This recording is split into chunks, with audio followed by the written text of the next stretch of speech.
Hello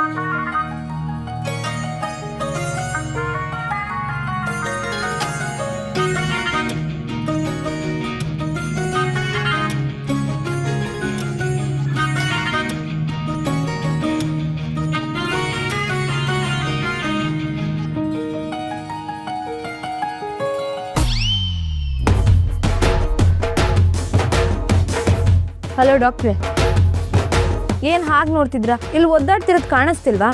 ಬಂದು help ಮಾಡಬೇಕಪ್ಪ. ಬೆಳಗ್ಗೆ ಈ ಥರ ಹೆಲ್ಪ್ ಮಾಡೋ ಕಷ್ಟ ಎಲ್ಲ ಬೇಡಪ್ಪ ನಮಗೆ. ಹಲೋ ಸರ್, ಓವರಾಗೆಲ್ಲ ಯೋಚನೆ ಮಾಡಬೇಡಿ. ಇಲ್ಲಿರೋ ಹುಕ್ ಹಾಕಿ ಸಾಕು. ನಿಜವಾಗ್ಲೂ ಅಷ್ಟೇನಾ? ಅಯ್ಯೋ ಕೃಷ್ಣ, ಬನ್ನಿ ಬೇಗ. ಕೃಷ್ಣ ಅಲ್ಲ ರೀ, ಕರ್ಣ. ಹೆಸರು ಹೇಳೋದು ನಿಮಗೆ? ಆಯಿತು, ಪ್ಲೀಸ್ ಬನ್ನಿ, ಲೇಟ್ ಆಗ್ತಿದೆ. ನಾನು ಹತ್ರ ಬಂದರೆ ಇನ್ನೂ ಲೇಟ್ ಆಗುತ್ತೆ. ಅಪಾಯದಿಂದ ದೂರ ಇರಬೇಕು. ದೊಡ್ಡವರು ಹೇಳಿದ್ದಾರೆ, ಗೊತ್ತಿಲ್ಲ ನಿಮಗೆ? ಮೊದ್ದು ಅಲ್ಲಿ ಎಲ್ಲರೂ ಕಾಯ್ತಾ ಇದ್ದಾರೆ, ಸುಮ್ಮನೆ ಬನ್ರಿ. ಆಯ್ತು ರೀ, ಬಂದೆ ರೀ, ಮುಗಿತು ನಮ್ಮ ಕತೆ.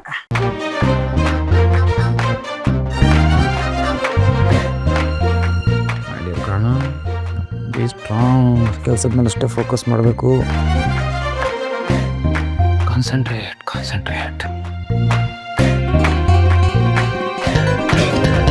ನೋ ಕರ್ಣ, ಲೇಟ್ ಆಗ್ತಿದೆ, ಬೇಡ.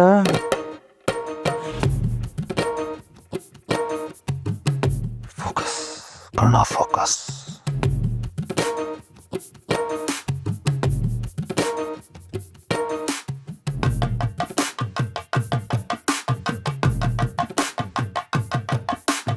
ಏನು ಹಾಗೆ ಗೊಣುತ್ತಾ ಇದ್ದೀರಾ?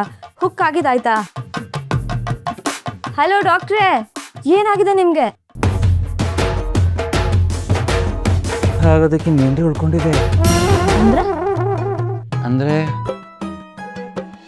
ಅಂದ್ರೆ ಮುದ್ದು, ಏನಾಗಿದೆ ನಿಮಗೆ? ಈ ಥರ ಕೆಲಸ ಕೊಡಬೇಡಿ ಅಂತ ಮೊದಲೇ ಎಚ್ಚರಿಕೆ ಕೊಟ್ಟಿದೆ ತಾನೇ? ಈಗ ನನ್ನನ್ನು ಬಿಡ್ತಿರೋ ಇಲ್ವೋ? ಬಿಡಲ್ಲ. ಏನು ಮಾಡ್ತೀರಾ? ಜೋರಾಗಿ ಕಿರಿಸ್ತೀನಿ. ಆಮೇಲೆ ನನಗೆ ಹೀಗೆಲ್ಲ ಟಾರ್ಚರ್ ಕೊಡ್ತಾರೆ ಅಂತ ಹೇಳ್ತೀನಿ. ಇಂಥ ಹಿತವಾದ ಅಪ್ಪಿನ ಟಾರ್ಚರ್ ಅಂತ ಹೇಳೋದಕ್ಕೆ ಹೇಗ್ರಿ ಮನಸ್ಸು ಬರುತ್ತೆ ನಿಮಗೆ?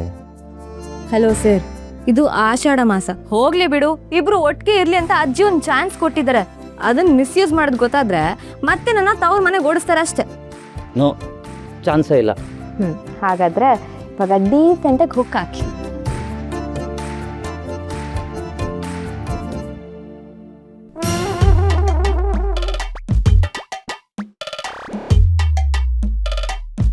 ಡನ್. ಗುಡ್ ಬಾಯ್. ಈ ಥರ ಗುಡ್ ಬಾಯ್ ಆಗೋದು ಎಷ್ಟು ಕಷ್ಟ ಅಂತ ಗೊತ್ತಾ ನಿಮಗೆ? ಗೊತ್ತಿಲ್ಲ, ಸುಮ್ಮನೆ ಬನ್ರಿ.